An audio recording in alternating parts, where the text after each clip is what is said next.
안녕하세요. 전 셰프로 활동 중인 40대 초반 여성입니다.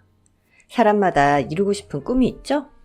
전 어릴 때부터 요리하는 걸 좋아했고, 엄마가 식사 준비를 할 때면 꼭 끼어들어서 계란말이를 하거나 채소를 다듬거나 어떻게 해서든 요리를 하고 싶어 엄마를 귀찮게 할 때도 많았습니다. 저에게 요리는 단순한 호기심이 아니라 큰 꿈이기도 했거든요. 주부들 사이에선 세상에서 가장 맛있는 음식이 뭐냐고 물으면 바로 남이 해준 음식이라고 말들을 하죠. 저 또한 매일 제가 요리를 하다 엄마가 해준 반찬이나 남편이 준비한 특별식을 먹을 땐 맛이 있든 없든 정성을 먹는다는 마음으로 맛있게 먹게 되더라고요. 요즘은 요리사, 즉 셰프라는 직업이 아주 인기 있는 직업으로 떠오르고 있습니다. 제가 어릴 때만 해도 요리사라고 하면 그렇게 인기 있는 직종은 아니었거든요. 하지만 방송을 통해 셰프들이 요리에 대한 열정과 요리 과정에서 느끼는 짜릿함을 시청자가 함께 느끼면서 어느새 셰프라는 직업은 인기 직종으로 떠올랐습니다. 아주 옛날에는 손맛만 좋으면 누구나 요리사가 될 수 있다는 말이 있었지만 요즘은 요리도 과학이라는 시각으로 다가가기 때문에 전문적인 요리 지식을 갖춘 사람이 대접을 받고 있죠. 하지만 대학 졸업장이 없다고 해서 요리사가 될 수 없는 건 아닙니다. 주방에서 현장을 배우고 실력을 키워나간다면 어쩌면 요리 지식을 눈으로 배우는 것보다 몸소 익히는 것이 요리사의 꿈에 한층 더 다가갈 수 있는 발판이 될 수 있습니다. 저 또한 지금의 자리에 오르기까지 많은 좌절과 시련, 그리고 뜻하지 않은 불행을 겪었습니다. 한때 요리사의 꿈을 접을까 생각도 했지만 어릴 때부터 꿈꿔왔던 것이기에 전 포기할 수가 없었습니다. 요리사가 되기 위해 파란만장한 삶을 살았던 저의 이야기 한번 들어보실래요? 전 어릴 때 유복한 가정환경에서 자랐습니다. 아버지는 사업을 하셨고 어머니는 주부, 말 그대로 그림 같은 집에서 화목한 가정을 꾸리고 살았습니다. 저희 집은 엄마가 요리 솜씨가 너무 좋으셔서 아빠는 엄마를 보고 늘 말씀하셨죠. 아무리 예쁘고 잘난 여자라도 요리 못하면 다 빵점이야. 못생겨도 요리 잘하는 여자가 최고지? 니네 엄마처럼. 그럼 엄마가 못생겼다는 거네? 야, 그게 아니라 엄마가 요리를 잘한다는 거지. 당신도 오해한 거 아니지? 아이고, 요리는 내가 했는데 왜들 그렇게 말이 많으세요? 식기 전에 얼른 드세요.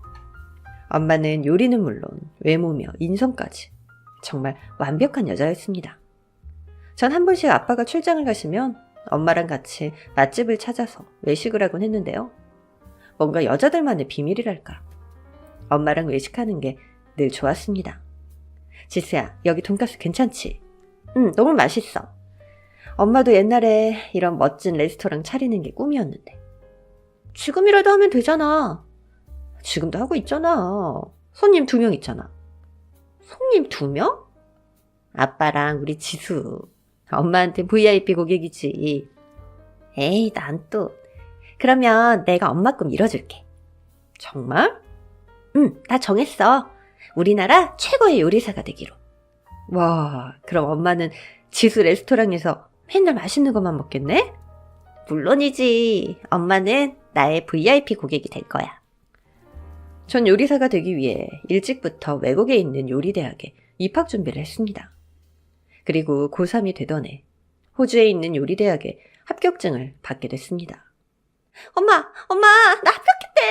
엄마! 하지만 문을 열고 들어가니 집안의 공기는 싸늘했고 가구들에는 온통 빨간 딱지가 붙어 있었습니다. 전 이게 무슨 일인가 하고 엄마 방으로 들어갔죠. 엄마, 밖에 저것들 뭐야? 지수야, 엄마 왜 그래? 응? 아빠 회사가 좀 많이 어려워졌어. 알고 보니 아빠는 아는 사람에게 보증을 서주었다가 사기를 당했고 그 사람이 진 빚을 고스란히 떠안게 됐다는 겁니다. 그럼 우리 이제 여기서 못 살아? 엄마 근데 나 있잖아. 호주에 있는... 지금 이러고 있을 시간 없어. 얼른 짐 싸자. 오늘 집 비워줘야 된대. 지수야, 얼른. 전 요리대학에 합격했다는 말도 꺼내지 못한 채 제 방으로 올라가 짐을 쌌습니다. 어제까지만 해도 행복했던 우리 집이 빨간 딱지에 둘러싸여 쫓겨나게 됐다니 정말 믿기지 않았습니다. 좋은 집에서 엄마가 해주시는 맛있는 음식을 먹는 것이 영원하리라 생각했지만 세상엔 영원한 것은 없었습니다. 지수야, 얼른 집 사라, 얼른. 이 많은 짐을 어떻게 싸? 저 차에다 실어야 된다며. 책만 가지고 버릴 건 버리자, 어? 요리책이란 요리 도구들은 어쩌라고. 지수야, 그건 나중에 형편 나아지면 하자. 아빠, 나 사실은 오늘 합격증 받았어. 어? 호주 요리대학에서 오늘 합격증이 왔다고. 지수야, 이건 없었던 일이라고 생각하자. 뭐? 내가 얼마나 열심히 준비했는지 알잖아. 이 녀석아, 내일부터 아빤 우리 세 식구 끼니를 어떻게 마련해야 할지 걱정돼 죽겠는데 지금 그렇게 한가한 소리는 할 때야? 엄만 그렇게 생각하지 않을 거야. 나 엄마한테 말할 거야. 박지수! 아빤 제 합격증을 빼앗아서 제 눈앞에서 찢어버렸습니다. 아빠! 이제 이런 거 생각도 하지 마. 생각하면 할수록 더 비참하고 초라해지니까. 진짜 우리 아빠 맞아? 예전에 우리 아빠는 어디 간 건데? 이제 정말 우리 분수대로 살아야 돼. 너 이거 엄마한텐 절대 말하지 말아라. 엄마를 생각한다면 말이야. 너희 엄마 아마 쓰러질 거다. 몇 년 동안 준비했던 제 꿈은 아빠의 손에 갈갈이 찢겨졌고 전 이 세상에 혼자 남은 것 같은 느낌이었습니다. 너무 이 상황이 화가 나고 억울해서 요리에 대한 책과 도구들은 모두 버리고 그 집을 떠났습니다. 그날 이후 요리사의 꿈은 그렇게 저에게서 멀어졌습니다. 엄마 아빠는 어떻게 해서든 먹고 살려고 아침부터 밤까지 닥치는 대로 일을 하셨고 저 또한 대학은 아예 포기하고 취업 전선에 뛰어들었죠. 대학 졸업장도 없이 취업하기란 정말 힘들었습니다. 일단 고졸이라고 말을 하면 사람들의 시선이 달라졌으니까요. 박지수 씨, 왜 대학은 안 갔나? 안 간 게 아니라 못 갔습니다.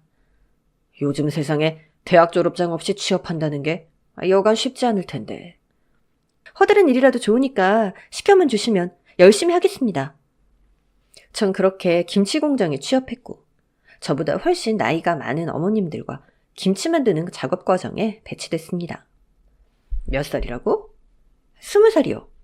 거의 딸뻘인데 어떻게 하다가 이런 데서 일을... 아무튼 뭐 여기까지 왔으니까 열심히 해보자. 네. 김치는 담가본 경험이 있어서 김치소를 무치는 것은 쉽다고 생각했습니다. 하지만 대량 생산이다 보니 손이 누구보다 빨라야 했죠. 야, 너 때문에 배추 다 밀린 거 안 보여? 죄송합니다. 젊은 애가 하는 일이 있고 우리 같은 아줌마들이 하는 일이 있는데 머리에 피도 안 마른 게 꾸역꾸역 들어와서 꼭 일을 해야겠니? 참, 요새 애들은 생각이 없어요, 생각이. 하루 종일 맵고 따가운 고춧가루와 씨름하는 것도 너무 힘들었지만 아주머니들의 구박을 매일 듣는 것이 정말 힘들었습니다. 직업에 귀천이 없고 제가 할 수 있는 일이라면 뭐든 하면 된다는 생각이었는데 제가 아주머니들의 직업을 빼앗는다는 둥, 공부를 얼마나 안 했길래 이런 데 와서 일을 하냐는 둥, 정말 구박도 여러 가지였죠. 일한 지 2년이 다 지났을 무렵이었습니다. 새로운 작업반장이 왔고 아줌마들은 새로운 작업반장을 보고 난리가 났죠. 아니, 새로운 작업반장 봤어? 총각이라며? 키도 크고 아주 잘생겼어. 학벌도 괜찮다대. 사무직 봐도 되는데 밑에서부터 배워야 한다면서 자기가 자진해서 왔대. 아이고, 젊은 사람이 괜찮네. 아유, 나 오늘 루즈 안 발랐는데 이 몰골로 작업반장 봐도 되는가? 야, 호박이 줄 긋는다고 수박 되냐? 맞아. 대학 나온 사람이 이런 데서 일하면 괜찮은 사람이고 고졸이 이런 데서 일하면 머리 나쁘고 게으른 사람으로 취급하는 걸 보니 정말 빨리 이곳에서 나가야겠다는 생각뿐이었습니다. 아주머니들은 작업반장이 온다고 하니 180도 바뀌었죠. 맨날 트로트 틀어놓고 엉덩이 흔들며 작업하던 사람들이 무슨 클래식을 틀고 아주 요조숙녀처럼 일을 하는 겁니다. 전 정말 그 모습이 우습기도 하고 왜 저러나 싶었죠. 자, 여기는 본사에서 온 A팀 작업반장 오수환 씨입니다. 반갑습니다. A팀 작업반장을 맡은 오수환입니다. 앞으로 잘 부탁드립니다. 와! 본사에서 온 직원이니까 공정 과정을 더 꼼꼼히 살필 겁니다. 다들 작업 과정에 좀 더 심혈을 기울여 주세요. 자, 오늘도 김치 팍팍!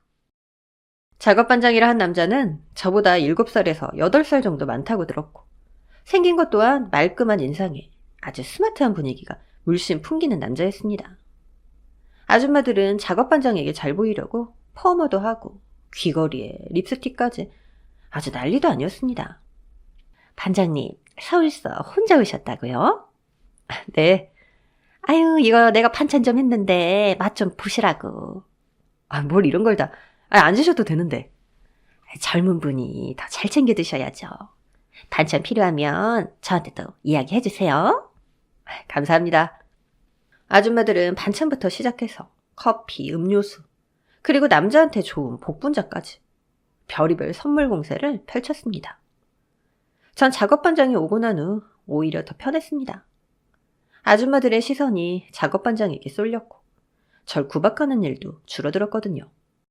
평화롭게 보내는 날이 쭉 이어지나 했지만 아줌마들은 또 저에게 공격을 하기 시작했죠. 오늘 우리 A팀 회식인 거 알지? 소고기라며? 역시 우리 작업반장님은 달라도 다르다니까. 야, 네? 저요? 넌 오늘 남아서 기계 청소 좀 해? 내일 반장님이 청결 상태 본다고 하시더라. 내일 오전에 다 같이 하면 안 되나요? 야, 우리 오늘 회식이라 한잔 할 건데 오전에 어떻게 청소를 해? 제가 이걸 혼자 다 어떻게 해요? 그게 네 팔자야. 아니, 고졸 주제에 우리 틈에 끼어서 회사 돈이나 야금야금 빨아먹고 말이야. 그리고 너 막내잖아. 선배들이 시키면 시키는 대로 해야지. 똑같이 일하고 돈 받는 건데 고졸이라고 회사 돈을 빨아먹는다고요? 전 그날 그 말에 결국 폭발하고 말았습니다. 아줌마는 대학 나왔어요?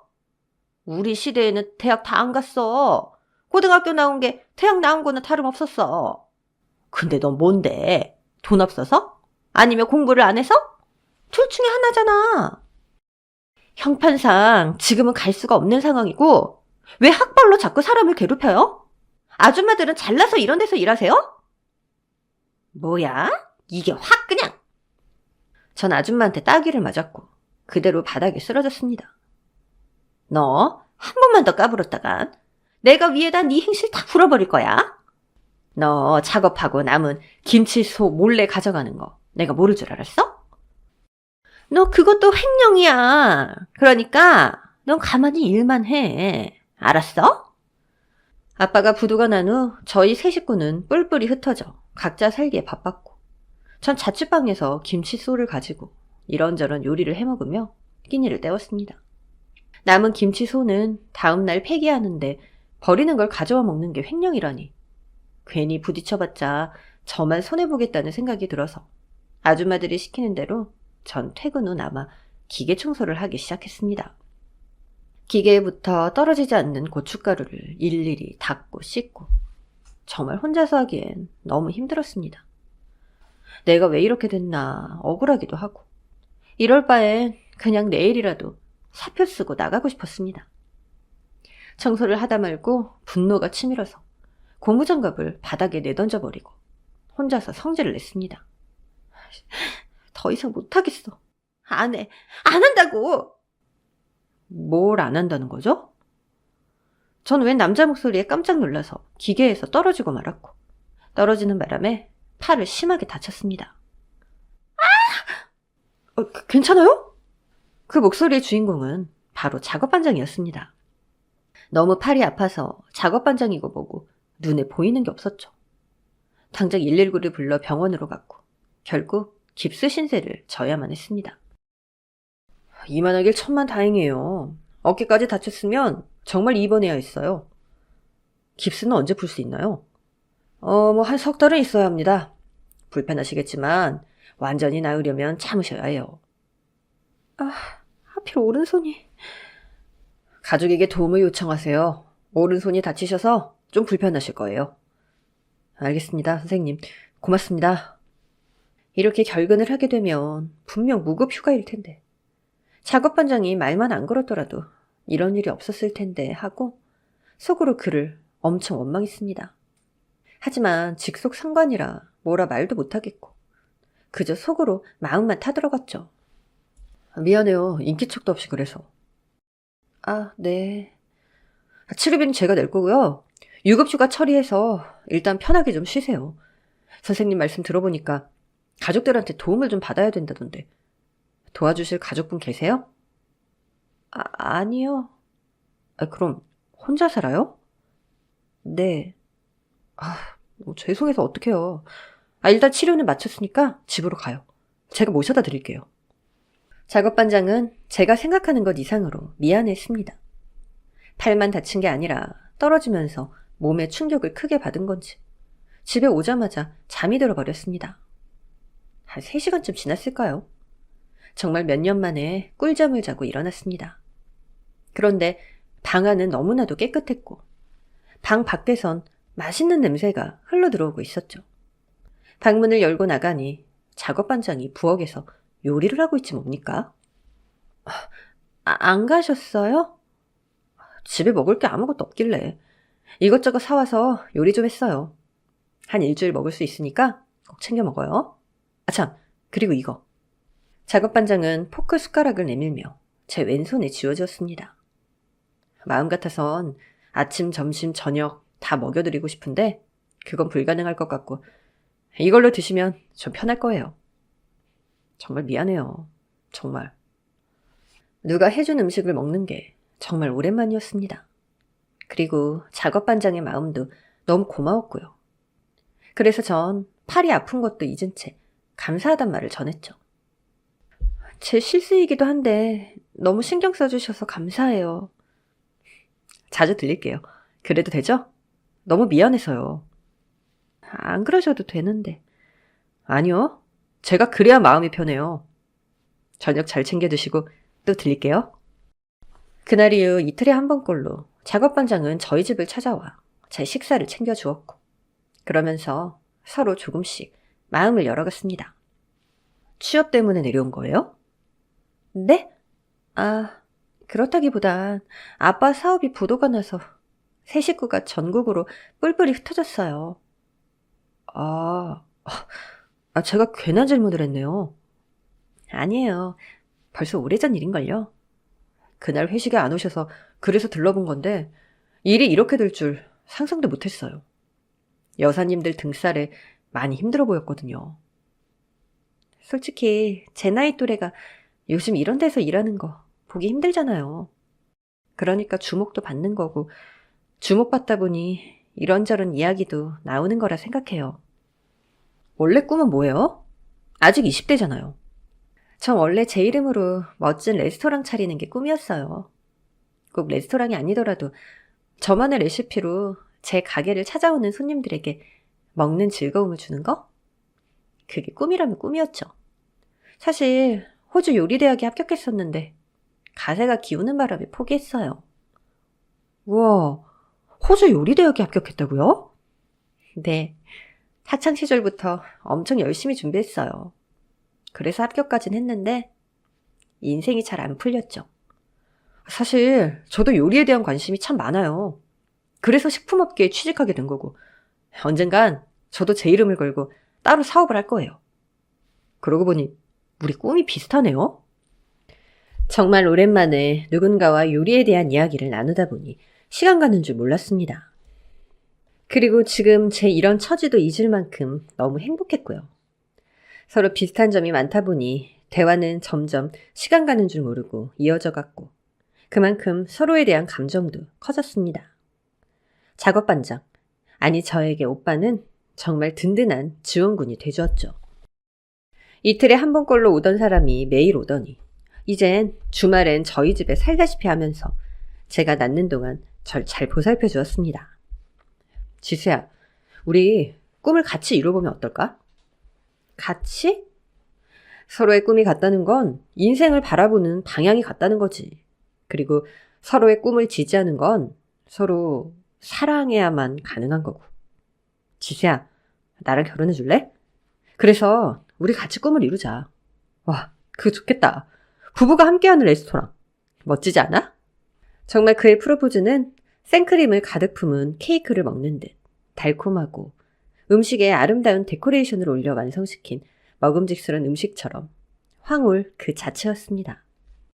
형편상 부모님들과 저희들끼리 스몰 웨딩을 올렸고 그동안 제가 모은 돈과 남편 그리고 시어머니의 지원금으로 작은 레스토랑을 차리게 됐습니다. 어머니 감사합니다. 어머님 아니었으면 정말 가게 차리지도 못했을 거예요. 감사는 무슨, 난 보탠 것도 별로 없어. 우리 지환이가 다 했지. 제가 뭘요? 너무 작은 가게부터 시작해서 미안해 자기야. 아니야, 나한텐 그 어떤 비싼 레스토랑보다 좋아. 둘이서 이렇게 마음이 맞으니 엄마가 참 좋다. 시애미가 너희들을 위해서 뭘 해줄까 생각하다 얼마 전에 철학관에 다녀왔다. 철학관이요?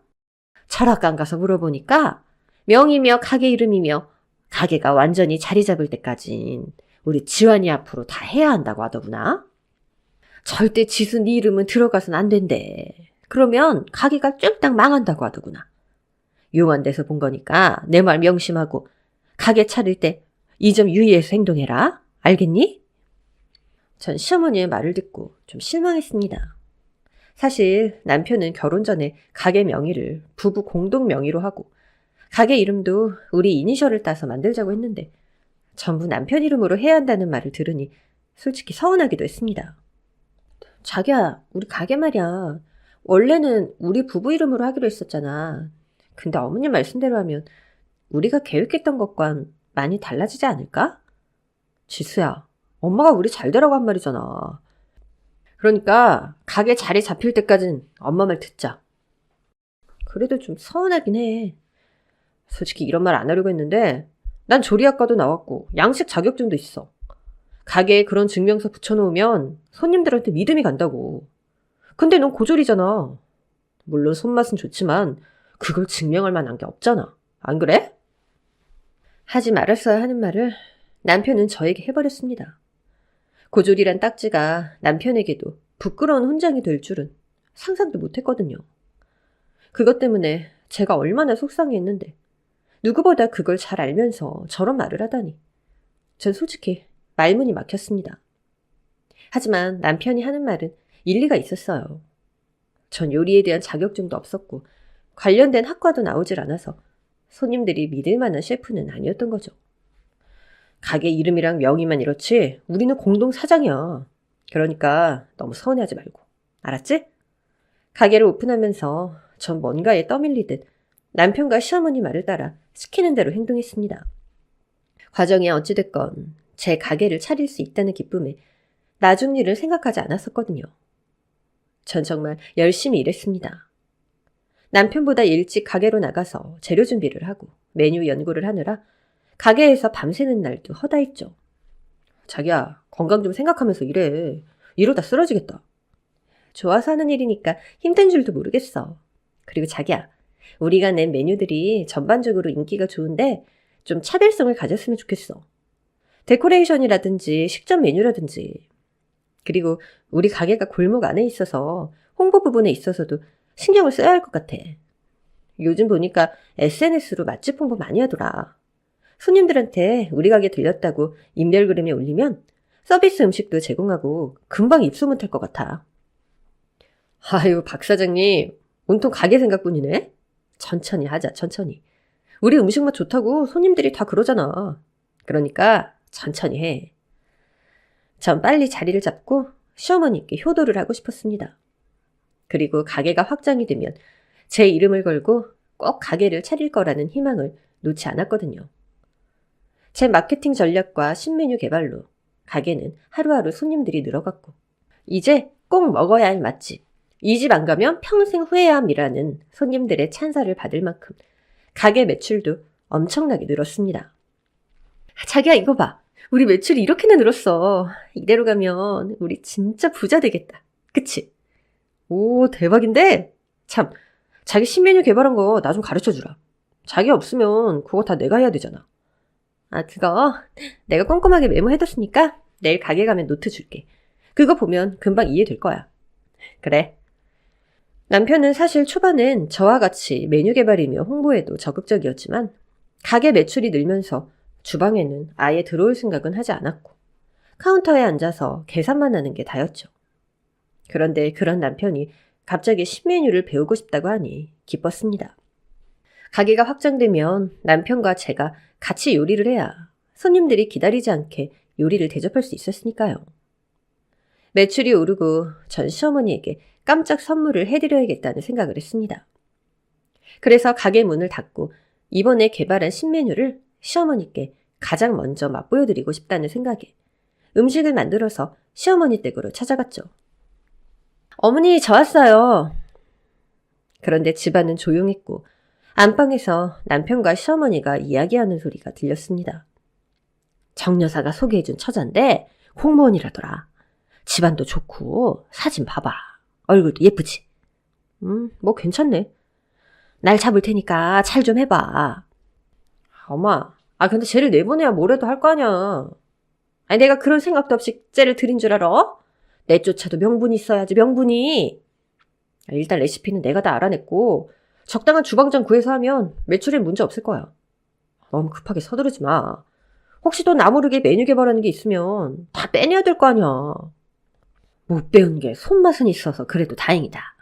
내가 네 가게 차려주려고 얼마나 연기를 했는 줄 알아? 내 노후자금 다 털어넣었다고. 너 나중에 엄마한테 고마워해야 돼? 참, 엄마, 걔 꼬신 건 나야. 무슨 말을. 전 둘의 대화를 아주 생생하게 듣게 되었고 분노를 참을 수 없었습니다. 아주 오래전부터 절 이용해서 가게 매출을 올리고 어느 정도 가게가 자리를 잡으니 내쫓을 계획이었다니. 정말 저것들이 인간인가 생각이 들었습니다. 너무 참을 수 없어서 시어머니 주려고 만든 김치 스튜를 두 사람을 향해 퍼부었습니다. 이게 뭐야? 야! 당신 왜 그래? 나한테 접근하기 이거였어? 날 이용해서 돈 벌고 내쫓는 거? 그게 무슨 소리야? 저 다 들었어요. 제가 바본 줄 아세요? 뭔가 오해가 있나 본데 그런 거 아니야. 그치 엄마? 그래. 네가 요즘 너무 피곤해서 헛소리가 들리나 보다. 오늘 일은 내가 없던 일로 해줄 테니까 너 얼른 집에 가서 쉬어. 정말 끝까지 이러실 거예요? 그럼 너 지환이랑 이혼할 거냐? 그런 거야? 어머니, 솔직히 저 가게 우리 지환이 이름으로 돼 있고 우리 지환이 얼굴 보고 사람들이 찾아오는 건데 이젠 좀 내려놓을 때도 되지 않았니? 안 그래도 어제 집에 가보니까 집이 돼지우리도 아니고 말이야. 완전히 먼지 천지더라, 먼지 천지. 이제는 넌 지환이 내조이나 신경 써. 지환 씨 선보여주려고 하셨고 절 내쫓으려고 하셨던 거 저 분명히 들었어요. 야, 아니라잖아. 진짜 열받게 하네. 너 이리 나와. 얼른! 분명 들었는데 아니라고 하니까 전 완전 바보가 된 기분이었습니다. 두 사람이 아니라고 너무 우기니까 전 정말 내가 잘못 들었나? 이런 생각이 들기도 했습니다. 그래, 내가 잘못 들었다고 치자. 그런데 자기 돈으로 레스토랑 차렸다고 하지 않았어? 근데 아까 어머님 노후 자금으로 레스토랑 차렸다고 하시던데? 그것만 말해줘, 제발. 야, 아까 이야기 끝났잖아. 너 자꾸 이럴 거야? 너 요리 좀 한다고 지금 나 무시하냐? 솔직히 넌 주방에 처박혀서 아무도 몰라. 엄마 말대로 사람들은 다 내 얼굴 보고 우리 가게 찾아온다고. 내일 주방장 구할 테니까 넌 이제 집에서 살림이나 해. 잘한다 해줬더니 분수도 모르고 까불고 있어. 으이씨. 하늘이 무너질 듯 심장이 너무 아팠습니다. 도대체 내가 뭘 잘못했길래 이런 취급을 받아야 하는지. 제가 개발한 레시피는 다 빼앗겼고 이젠 필요 없다고 말하는 남편. 아까 제가 들은 게 절대 헛소리가 아니었다는 확신이 들었습니다. 밤새 생각하고 또 생각했습니다. 참고 견딜까? 아니면 여기서 그만할까? 전 다른 걸 생각하지 않고 이 집에 있다간 정말 거지같이 쫓겨나겠다는 생각에 이혼을 결심했습니다. 사실 새로운 메뉴 개발도 준비 중이었는데 그것마저 빼앗기면 정말 전 아무런 희망도 없을 것 같았거든요. 다음날 아침 전 가게도 나가지 않고 망구석처럼 거실에 앉아 있었습니다. 뭐야, 아직 가게 안 나갔어? 아니, 대충 그래도 마무리는 해놔야 될 거 아니야. 아, 왜 이렇게 융통성이 없냐, 융통성이? 나 안 해. 넌 맨날 안 한다는 소리를 달고 살더라. 왜? 또 존심 상했냐? 내가 인생에서 안 한다는 소리 딱 2번 했어. 김치 공장에서 아줌마들 구박받고 허드렛 일 했을 때. 그리고 이제 너 같은 개 같은 인간이랑은 아무것도 하기 싫다는 거야. 뭐? 야, 너 말 다 했냐? 혼자서 한번 잘해봐. 난 이제 너랑 끝이야. 그리고 네 엄마한테도 노후자금 잘 챙겨놓으라 그래. 가게 망하는 건 시간 문제일 테니까. 전 그 길로 집을 나와버렸습니다. 당당하게 나오긴 했지만 어디로 가야 할지 몰랐습니다. 밖에서 노숙도 하고 찜질방이나 PC방에서 쪽잠을 자기도 했죠. 정말 앞으로 어떻게 살아야 하나 막막했습니다. 제가 살기 위해선 도대체 무엇을 해야 할지 이 물음이 머릿속을 떠나지 않았습니다. 답은 하나였습니다. 내가 가장 잘할 수 있는 걸 하자. 내가 가진 재능을 썩히지 말아야겠다는 마음을 먹고 이번 시련도 잘 견뎌낼 거라 제 자신을 믿었습니다. 그래서 내린 결론은 요리를 더 배워서 지금보다 실력을 갈고 닦자는 거였습니다. 전 오래전부터 방송과 책을 통해 존경해왔던 셰프님을 수소문했습니다. 성공하기 위해선 그 셰프님께 요리를 배우고 싶은 마음이 간절했거든요. 일이 쉽게 풀리면 인생이 재미없다고 하지만 전 해도 해도 너무하게 항상 모든 일에 걸림돌이 존재했죠. 셰프님은 무슨 일인지 모르겠지만 모든 사람과의 인연을 끊고 깊은 산으로 들어갔다고 하셨습니다. 정말 셰프님을 찾기 위해 전국을 다 돌아다녔습니다. 그렇게 한 달이나 됐을까요? 셰프님이 강원도의 한 산속에 거주하고 있다는 소식을 듣게 되었고 그런 셰프님을 찾아 높은 산을 올랐습니다. 선생님 계세요? 누구요? 안녕하세요. 전 셰프님께 요리 전수를 받고 싶어서 찾아온 사람입니다. 셰프님 찾아서 전국을 다 돌아다녔어요. 셰프님, 제발 절 좀 받아주세요. 헛걸음했구만. 난 이제 요리 그런 거 안 합니다. 그러니까 해지기 전에 가셔. 선생님은 단칼에 제 제안을 거절하셨고 전 그대로 쓰러졌습니다.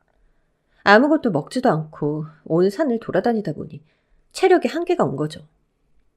눈을 떠보니 따뜻한 구들장이 있는 작은 방이었습니다. 방에는 구수한 청국장이 익어가는 냄새가 가득했고 청국장 냄새를 맡으니 배가 고프기 시작했습니다. 그런데 문 앞에 죽이 한 그릇 있었습니다. 전 앞도 뒤도 안 보고 죽을 먹기 시작했습니다. 지금도 그 죽 맛을 생각하면 군침이 돌 만큼 정말 맛있는 죽이었습니다. 궁중에서 먹던 타락죽을 선생님이 저를 위해 끓여주신 겁니다. 정신이 좀 드시나? 네, 죽이 정말 맛있네요. 배도 채웠으니까 이제 내려가 보쇼. 난 누구한테 뭘 가르칠 그릇이 안 되는 사람이에요. 그러니 내려가세요. 전 선생님의 말이 끝나자마자 바지가랑이를 붙잡고 매달렸습니다. 선생님, 저 정말 선생님 아니면 제 인생 끝이에요. 이제 더 희망이 없어요. 제가 할 수 있는 거라곤 요리뿐이에요. 제발 저 좀 살려주세요. 뭐 사정은 딱해 보이는데 내 알 바 아니에요 뭐. 그럼 오늘은 늦었으니까 여기서 자고 내일 일찍 내려가쇼. 절대로 내려가지 않을 거라 결심했습니다. 선생님을 어떻게든 설득해 제자가 돼야 내가 살 수 있다는 생각을 했습니다. 해가 뜨자 일단 마당부터 청소했고 닭들이 갓 낳은 계란과 텃밭에 있는 채소들을 따서 재료 손질을 해 선생님께 아침상을 차려드렸습니다. 아직도 내려가지 않고 뭐 하는 거요? 선생님, 제발 절 좀 받아주세요. 그런 일 없다니까. 내려가세요. 정말 그날부터 거머리처럼 선생님에게 찰싹 붙어서 선생님이 하는 행동을 그대로 다 따라했습니다. 산꼭대기에 오르면 같이 올라갔고 선생님이 장작을 패면 저도 같이 했습니다. 그렇게 석 달을 하다 보니 선생님은 저에게 말을 걸어주셨습니다. 고집이 아주 세구만. 선생님, 제발 저 좀 받아주세요. 도대체 이러는 이유가 뭐요? 사연이나 들어봅시다. 그리고 나서 결정하죠. 전 시어머니와 남편에게 쫓겨난 일들을 선생님께 다 설명드렸고 제게 남은 희망은 요리하는 것뿐이라며 제 속마음을 다 털어놓았습니다. 제 말을 듣자마자 선생님은 격분을 하셨습니다. 그런 정신머리로 요리를 한다고? 아주 못된 인간들이네. 요리를 돈으로 보다니. 자네 정말 좋은 요리사가 되고 싶은가? 네, 제 인생은 요리를 빼놓고는 말할 수 없어요. 내가 시키는 거 다 해낼 자신이 있어? 네? 네, 그럼요. 선생님의 제자가 된 순간 날아갈 듯이 기뻤습니다. 하지만 선생님의 제자가 되기 위해선 아주 혹독한 훈련을 거쳐야 했죠. 요리사는 체력 싸움이야. 자, 이 쌀자루 들고 꼭대기까지 갖다 내려와야 한다. 꼼수 부렸다가는 쌀자루 2개야. 자, 시작! 전 10kg가 넘는 쌀자루를 들고 높은 산을 올랐습니다.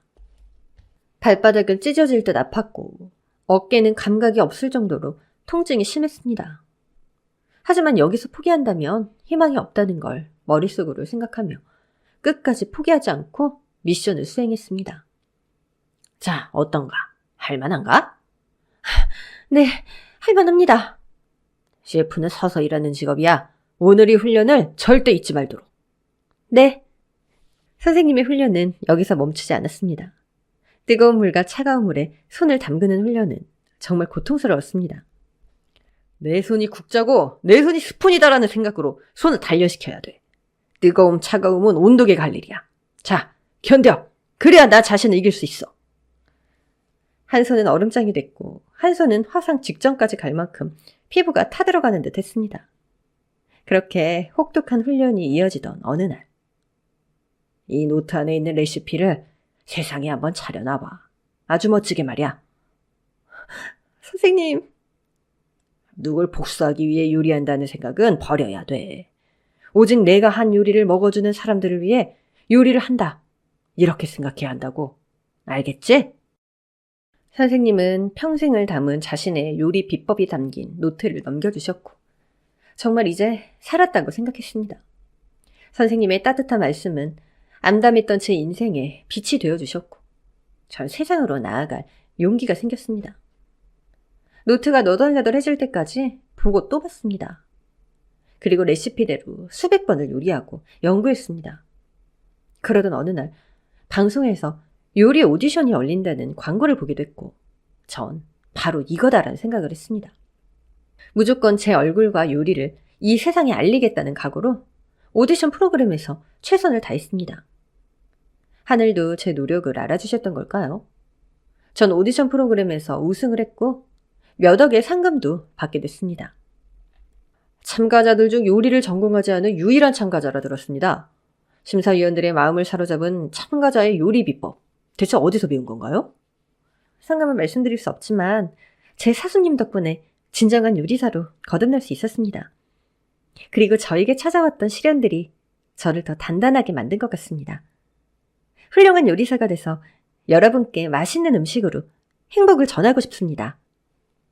우승 후 여러 유명 식당에서는 어마어마한 연봉을 제시하며 절 스카우트하려고 했지만 전 모두 거절했습니다. 왜냐면 저만의 꿈이 있었거든요. 전 우승 상금으로 제 이름을 건 레스토랑을 차렸고 식당은 매일 솔드아웃이 될 정도로 사람들로 발디딜 틈이 없었습니다. 탄탄대로를 걷고 있었지만 문득 제 이름은 아니었지만 제가 처음 메뉴를 개발하고 밤을 새웠던 그 레스토랑은 잘 되고 있는지 궁금했습니다. 과거는 잊고 오로지 제 메뉴들이 손님들에게 아직도 사랑을 받고 있는지 확인하고 싶었죠. 남편의 레스토랑은 그 자리 그대로 있었고 달라진 건 예전보다 손님들의 발길이 줄어든 것이었죠. 사람들이 알아볼까봐 모자를 푹 눌러쓴 채 자리에 앉아 주문을 했는데 그때 옆자리에 있던 손님들이 절 알아보는 것이었습니다. 저기 박지수 셰프님 맞죠? 맞네. 팬이에요, 팬. 저 사인 좀 해주세요. 네.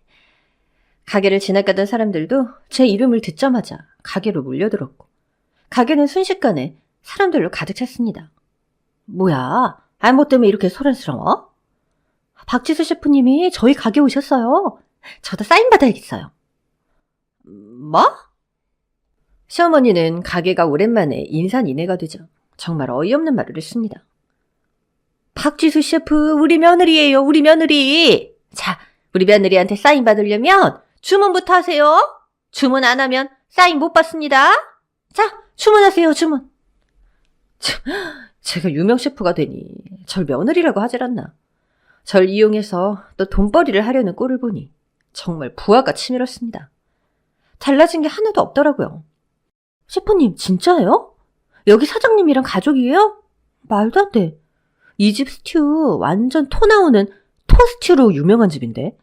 셰프님이 이 집 가족이라고요? 아니죠? 사람들은 갑자기 웅성웅성거렸고 제 대답을 기다리고 있었습니다. 전 이 가게와 아무 상관없는 사람입니다.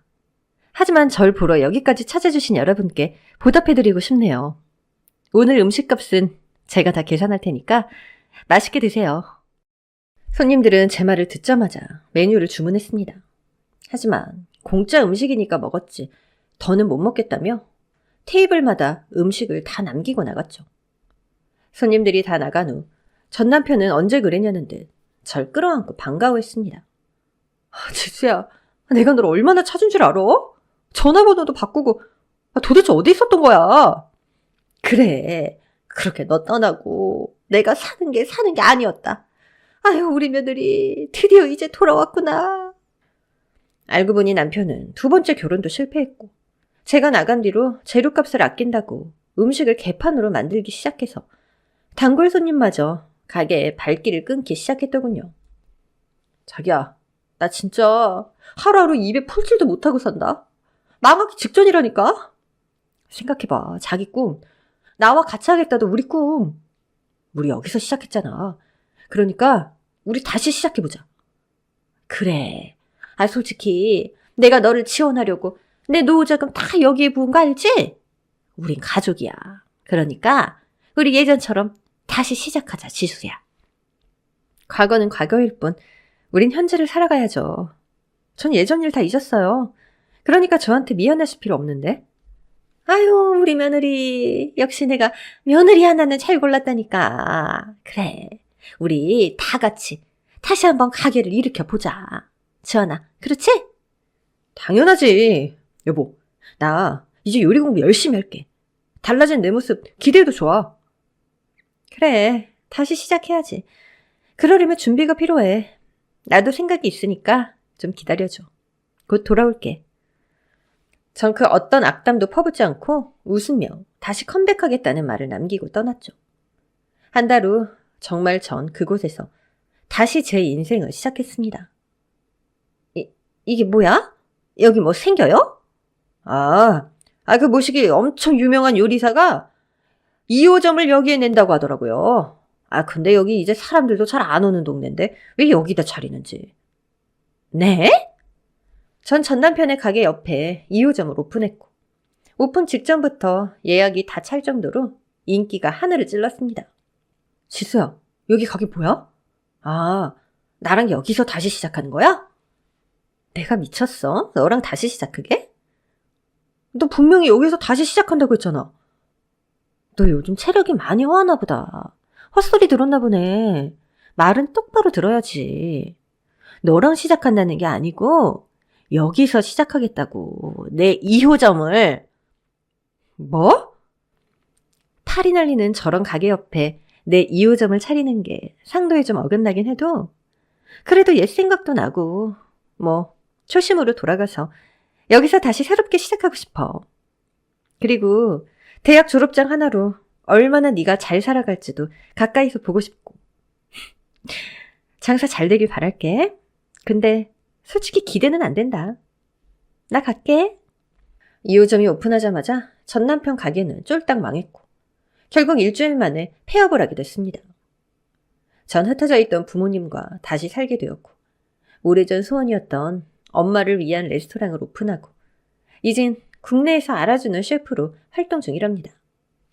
저도 예전엔 사실 먹고 살기 위해 요리를 수단으로 생각했습니다.